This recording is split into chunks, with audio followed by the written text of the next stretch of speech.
What the hell you want? I want you to finish the song. Where's Eugene? Told you. Send him to hell. I love my wife, and I love my little girl. You can join us all in hell. Pray you heal. Oh, Jesus. You killed the mayor. I kill you too!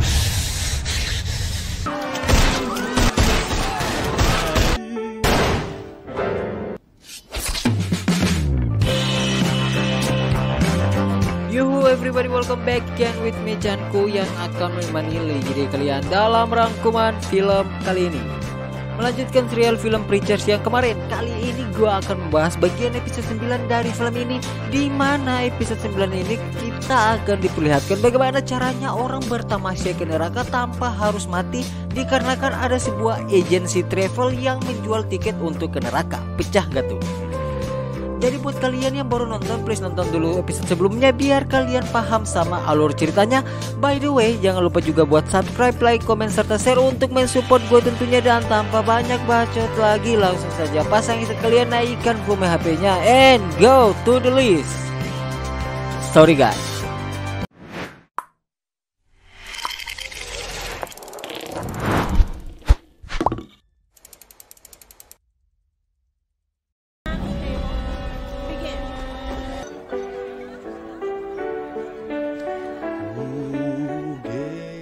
Film diawali dengan tempat yang bernama Redwater, di mana terlihat seorang pria yang sedang menyanyi sebuah lagu untuk menghibur semua para pengunjung di tempat tersebut. Serta karena nyanyiannya nampak sangat merdu, semerdu dia yang selingkuh secara diam-diam, untuk kemudian tiba-tiba semua orang yang berada di lokasi tersebut langsung terdiam ketika si pria koboi tiba, dan mereka yang ada di dalam langsung memandangi pria koboi itu. Come in, mister. Storm's coming. Come sit by the fire. Mighty proud of you, son. Lalu si pendeta mendekati pria koboi tersebut dan menceramai dengan kata-kata bijak bertema agama, namun tanpa pendeta tahu bahwa pria koboi itu baru saja kehilangan keluarganya karena kuda yang menjadi kendaraannya dibunuh oleh si pendeta di episode sebelumnya. I love my horse. I love my wife, and I love my little girl. You can join us all in hell. Kemudian setelah bilang bahwa ia telah kehilangan keluarganya, ia langsung membuka kain sarung yang ia pegang, di mana kain itu terdapat kepala anaknya serta istrinya, untuk kemudian ia pun langsung membantai si pendeta yang menjadi biak meninggalnya keluarganya saat ia akan balik ke rumah. What the hell you want? I want you to finish the song. Nah, sambil diiringi lagu, si pria koboi itu langsung membantai mereka semua yang ada di tempat tersebut, di mana orang terakhir yang dibantai olehnya adalah si penyanyi dengan wajah yang seperti orang Taiwan tentunya.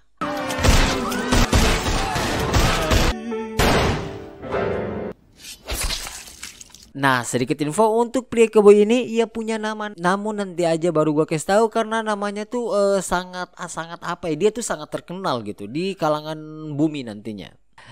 Next, setelah membantai mereka semua, pria koboi itu pun duduk, yang dimana terjadi sebuah guncangan besar yang ditandai akan datang sebuah badai yang akan melanda kota tersebut. Dan inilah dia film Preachers Season 1 episode 9. Where's Eugene? Told you. Send him to hell. Kemudian ketika dalam perjalanan menuju kantor polisi, ayah Eugene bertanya kepada Jesse tentang keberadaan Eugene, yang dimana Jesse bilang bahwa ia sudah mengirim Eugene ke neraka. Untuk kemudian ayah Eugene yang kesal dengan pernyataan si Jesse, ia pun berharap serta mengharapkan bahwa Jesse akan dikirim ke neraka nantinya sebagai pertukaran yang adil tentunya. Preacher, you gonna wish you was in hell. I'm sorry, Sheriff. I'll see you Sunday. Nah, setelah itu Jesse pun melompat dari mobil, untuk kemudian ia pun langsung menghilang tanpa jejak. Namun sebelum keluar, ia bilang bahwa mereka akan ketemu lagi di hari Minggu nantinya. Dan di sisi lain, setelah gagal mendapatkan kekuatan Genesis yang berada di dalam tubuh Jesse, kini Fiorin dan Blaine pun pergi ke seorang wanita agensi travel yang mana ketika tiba di sana mereka disambut baik oleh si wanita itu. Namun wanita itu dibuat kaget saat mereka berdua mengatakan bahwa tujuan mereka berdua ke tempat agensi travel hanya untuk mencari tiket agar mereka ke neraka. We want to go to hell. Can you help us or not? You have papers? Unregistered. That's extra. Departure date? Today. Nah, karena sudah saling mengetahui bahwa mereka dan si wanita itu punya akses ke alam lain, tentu wanita itu langsung meminta identitas mereka serta alasan mereka berdua ke neraka tentunya. Yang mana karena hal itu merupakan privasi, Blaine dan Fiorin pun tak mau memberitahu alasan mereka. Untuk kemudian si wanita mencoba mengancam mereka karena mereka berdua turun ke bumi tanpa izin. Namun mereka juga mengancam wanita itu, yang mana karena saling mengancam akhirnya wanita itu pun mengalah dan memberikan mereka berdua tiket untuk ke neraka. We'll pick you up precisely at the designated location. Payment in advance. Singkat cerita, esek pun tiba. Menjawab pertanyaan di episode kemarin soal si Casey yang membiarkan dirinya terbakar, Tulip menelpon Emily yang mana ia memberitahu kepada Emily si janda bahwa Casey tak mati karena Casey adalah seorang vampir. Ya, setelah memberitahu bahwa Casey adalah seorang vampir, Tulip pun memberitahu juga bahwa Casey sedang sekarat, namun ia membutuhkan sebuah darah dari daging apa saja untuk memulihkan tubuhnya. Yang mana terlihat banyak sekali hewan di rumah Tulip yang akan dijadikan makanan untuk Casey tentunya. Namun jika Emily ingin memberi makan Casey si vampir, Tulip bilang bahwa sebisanya Emily hanya melemparkan makanan dari depan pintu, kalau tidak nyawa Emily akan jadi taruhannya. Dan setelah tahu hal itu, sebelum pergi Emily pun minta maaf kepada Tulip karena tentang hubungannya dengan Jesse yang ternyata mereka berdua tak punya hubungan spesial dikarenakan Emily juga sudah punya pacar yaitu seorang wali kota. Lalu Emily pun memberitahu bahwa kondisi Jesse yang sedang di ujung kehancuran karena gerejanya telah diambil oleh si Odin dan kini Jesse sedang dibawa oleh ayah Eugene untuk dipenjarakan. Akan tetapi tanggapan si Tulip nampak muak dan tak peduli lagi dengan apa yang terjadi dengan Casey tentunya. Kemudian setelah itu Tulip pun memutuskan untuk pergi menemui Carlos, pria yang Tulip cari selama ini, dan ia ingin membunuh pria itu. Nah, untuk si Carlos ini nanti akan ada episode yang menceritakan sisi gelapnya. Well, where are you going? I'm gonna kill a man in Albuquerque. Dan di sisi lain terlihat Jesse yang sedang berada di kolong jembatan bersama dua orang gelandangan yang tentunya mereka juga kenal dengan si Jesse serta Jesse juga kenal dengan mereka. Yang mana karena si Jesse yang viral kemarin saat penyerangan di gerejanya, tentu si gelandangan itu juga tahu akan hal itu serta ia bilang bahwa di hari Minggu Jesse akan membawa Tuhan ke gerejanya. You gonna bring down God Almighty Himself to church on Sunday. How in the world are you gonna do that? You'll see.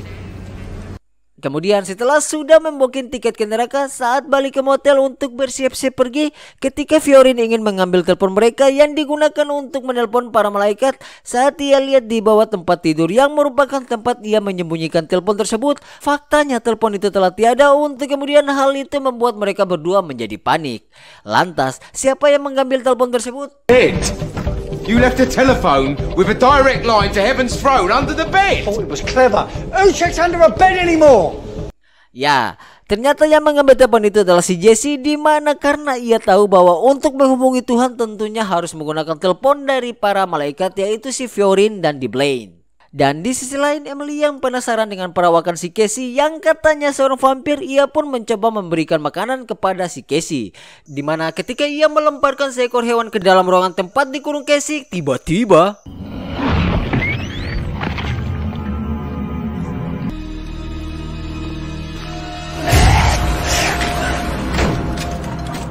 Nah, setelah melihat wujud si Casey, tentu Emily pun menjadi sedikit takut serta ia mendengar suara Casey yang minta tolong agar seseorang memberikannya makanan.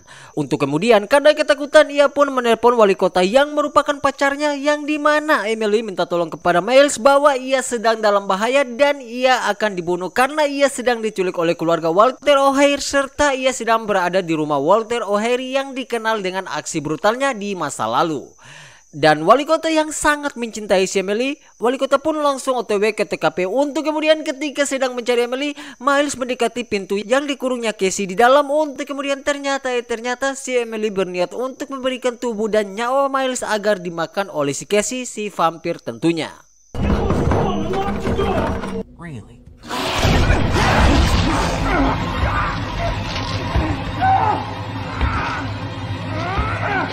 Setelah itu, di tempat lain, ayah Eugene yang tahu bahwa Fiorin dan Blaine adalah orang yang dekat dengan Jesse, tentu ia curiga bahwa Jesse pasti akan kabur ke mereka berdua, yang mana ketika ia melakukan observasi di dalam kamar itu sudah sangat amat berantakan.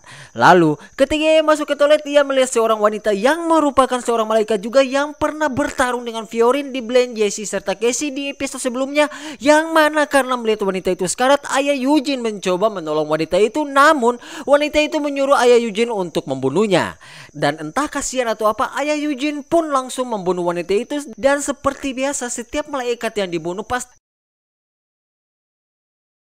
dan tentunya itu bisa dilihat ketika wanita itu dibunuh oleh ayah Eugene, dirinya hidup kembali dan berada di belakang ayah si Eugene tentunya.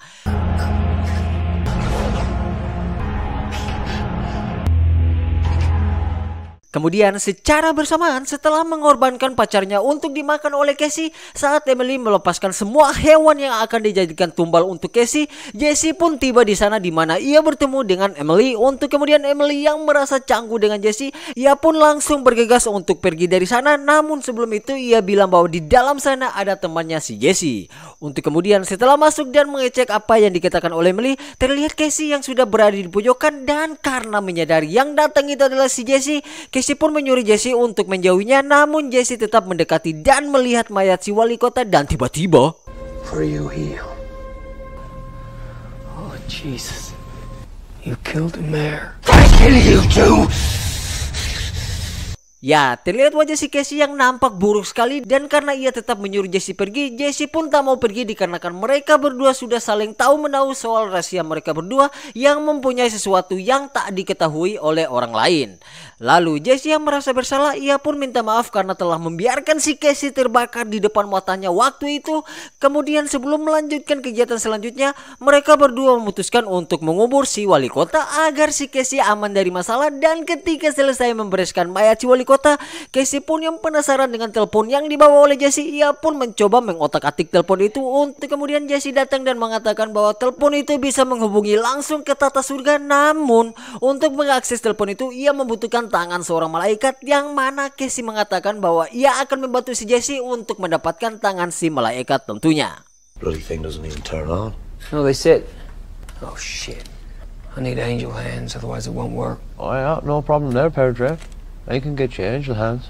Lalu Jesse yang merasa bahwa ia bersalah telah membiarkan Tulip bertindak sendiri untuk mencari Carlos. Ia pun menghubungi Tulip dan bilang bahwa bagi dia Tulip adalah segalanya. Yang mana bisa dipastikan Jesse masih mencintai si Tulip, di mana secara bersamaan Tulip mendengar pesan suara dari Jesse, yang mana faktanya Tulip sudah berhasil mendapatkan si Carlos, dan tentunya si Carlos sudah dibuat babak belur dan diikat oleh si Tulip tentunya.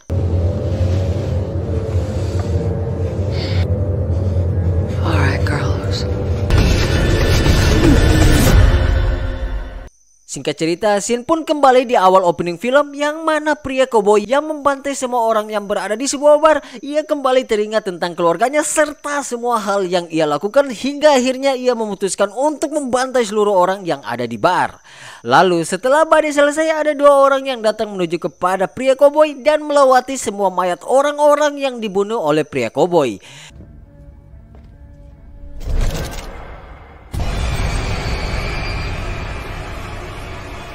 Ya, ternyata dua pria itu adalah Fiorin dan Blaine, yang mana mereka pergi ke neraka hanya untuk bertemu dengan pria koboi ini, untuk kemudian mereka berdua memberikan sebuah pekerjaan kepada pria koboi. We have a job for you. What job? Come with us, we'll tell you. Nah, karena tak mau memberitahu pekerjaan tersebut, Blaine pun langsung dibantai oleh pria koboi itu. Dan karena Fiorin yang takut, ia pun bilang bahwa mereka akan memperkerjakan si pria koboi untuk membunuh seseorang, lebih tepatnya seorang pendeta, dan maksud dia adalah si Jesse. Dan secara bersamaan terlihat Jesse dan Casey yang sedang menggali sebuah kuburan tempat pertama kali Fiorin dan DeBlaine dibunuh oleh Casey. Yang mana mereka membongkar kuburan itu hanya untuk mengambil tangan Fiorin atau tangan si DeBlaine yang merupakan tangan seorang malaikat, di mana tujuan itu adalah untuk mengaktifkan telepon agar mereka bisa menghubungi Tuhan dan mendatangkan Tuhan di gereja si Jesse pada hari Minggu nantinya. Dan film pun selesai guys. Oke guys, ini adalah akhir dari episode 9. Gini ya, setahu kita para malaikat kan nggak bisa mati itu pas dibunuh.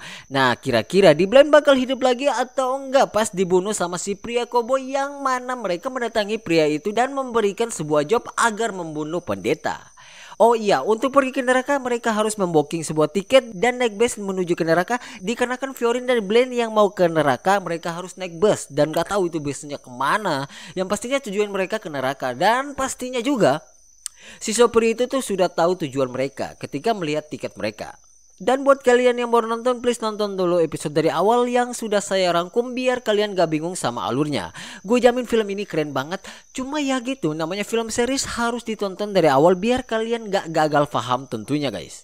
So segitu dulu, sekian dari gue Chanku. Mohon untuk undur diri jika ada kata atau bagian scene yang terlewatkan, mohon dimaafkan. Dan jangan lupa juga support gue dengan subscribe, like, comment, serta share tentunya. Sampai jumpa lagi di next video and I love you guys. Bye bye.